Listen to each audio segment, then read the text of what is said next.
உங்களுடைய பேச்சுக்கு உள்நோக்கம் கற்பிக்க வேண்டிய அவசியங்களுக்கு இல்ல. அது செய்யவும் மாட்டோம். இல்ல உள்நோக்கம் இல்ல இல்ல அது செய்யவும் மாட்டோம் நாங்க. ஆனா என்னன்னா, நாங்கள் எதிர்க்கட்சி என்ற அடிப்படையில் தான் எங்களுக்கு அந்தஸ்தெல்லாம் கொடுத்து எங்களுக்கு எதிர்க்கட்சி என்று வைத்திருக்கிறீர்கள். உங்களுடைய பேச்சை முழுமையாக நடுநிலையாக நீங்கள் நடத்தி கொண்டிருப்பது தான் எங்களுக்கு இருக்கிற பாதுகாப்பை. அவருக்கு பதில் சொல்ல வேண்டும் என்ற அடிப்படையில் ஏதோ ஒரு நிலையாற்றில் எப்படி நீங்கள் சொல்லிட்டீங்க. ஆனால் அது அப்படியல்ல. நாங்கள் வேற கட்சி, அவங்க வேற கட்சி, அவங்க ஆண்ட கட்சி, நாங்களும் ஆண்ட கட்சி. அடுத்த முறை ஆடலான்னு நாங்கள்லாம் திட்டம் போட்டிருக்கிற கட்சி எங்கள் கட்சி. அடுத்த முறை நாங்கள் தான் ஆளணுன்ற திட்டம் போட்டு கொண்டிருக்கிற கட்சி. இப்படிப்பட்ட நிலையில் அவங்களுடைய பிரச்சனையை நீங்கள் தீர்ப்பதற்குத்தான் வேண்டிய முயற்சி செய்யணும் மொழிய அந்த குற்றச்சாட்டு நாங்கள் இல்லை. அது மாதிரி நாங்களும் அவனும் ஒன்றா இல்லை. பள்ளிக்கல்வித்துறை அமைச்சர் அவர்கள் பள்ளிக்கல்வித்துறை முடிச்சிருங்க.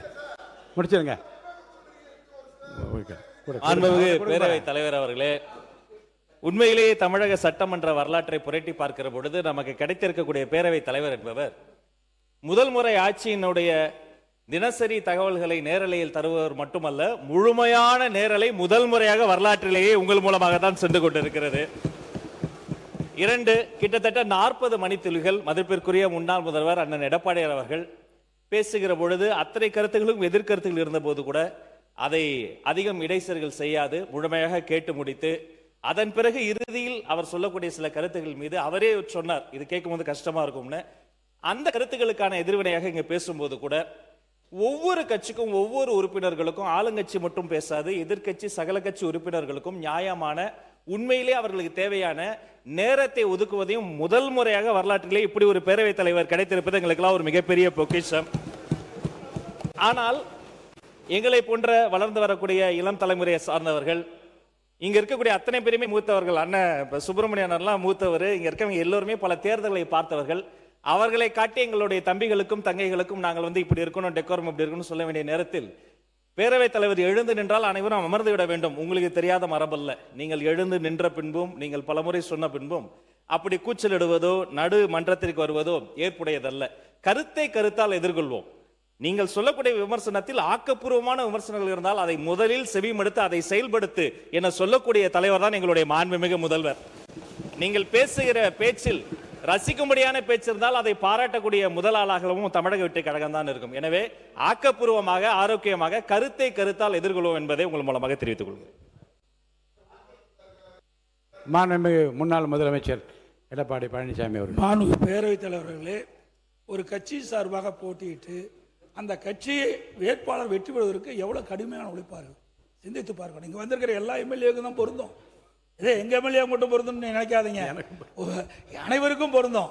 ஒரு சட்டமன்ற உறுப்பினரை தேர்ந்தெடுப்பதற்கு அந்த கட்சியின் சார்பாக சுமார் 6000 பேர் பணியாற்றினா தான் அந்த வேட்பாளர் வெற்றி பெற முடியும்.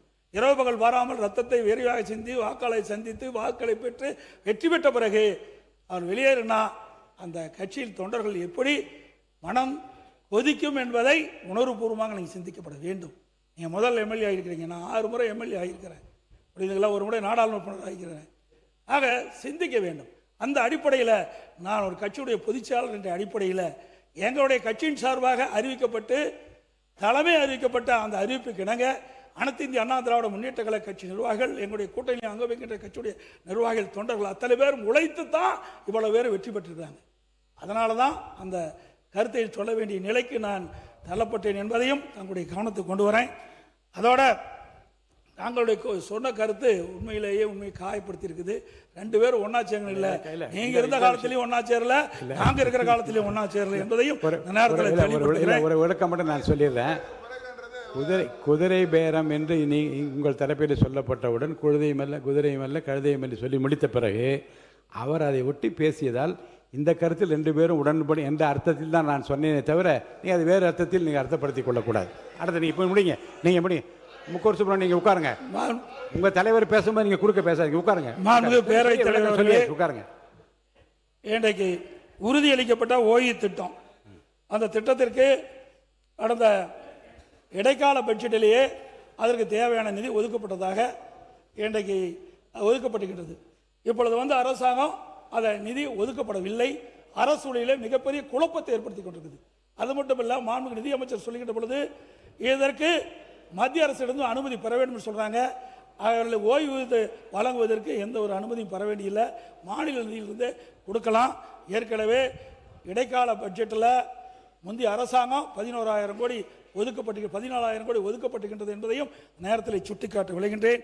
அந்த பழைய ஓய்வு பெற்ற அந்த ஊழியர்களுக்கு ஓய்வு தொகை வழங்குவதற்குண்டான நடவடிக்கை இந்த அரசு எடுக்கப்பட வேண்டும். ஏற்றலும் ஈட்டலும் காத்தலும் காத்த வகுத்தலும் வல்ல அரசு என்ற அரசின் நிதி மேலாண்மை குறித்து ஐயன் திருவள்ளுவர் தெளிவுபட கூறியுள்ளார். இந்த தமிழக வெற்றிக்கழக கூட்டணி அரசு சமைத்துள்ள நிதிநிலை அறிக்கையில் ஏற்றம் இல்லை, வகுத்தலும் இல்லை, காத்தலும் இல்லை.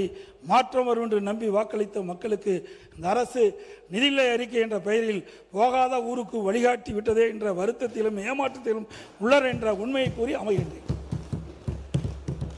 மாண்பு உறுப்பினர் திருமதி லதா அவர்கள் நாளைக்கு விளக்கமாக உட்காருங்க. நாளைக்கு உங்களுடைய பதில் உரை இருக்கிறது. அவர்கள் என்னென்ன நிறைய கேள்வி கணைகளை தொடுத்திருக்கிறார்கள் எல்லாம் தொகுத்து வகுத்து நீங்கள் வரிசைப்படுத்தி நாளை உங்களுடைய பதிலுரையில் கூறினால் அது பொருத்தமாக இருக்கும். போதுமே. திருமதி லதா உட்காருங்க. வேண்டாம் நோ கான்ட்ரவர்சி. உட்காருங்க. மாண்புமிகு இல்லை வேண்டாம், இப்போ வேண்டாம். இல்லை இப்போ இது உட்காருங்க. மாண்புமிகு உறுப்பினர் திருமதி லதா அவர்கள் சொல்லுங்கள். நீங்கள் சொல்லிட்டீங்க, உட்காருங்க. நான் செவிமடுத்து நீங்கள் சொன்னதை நான் கவனமாக கேட்டுவிட்டேன்.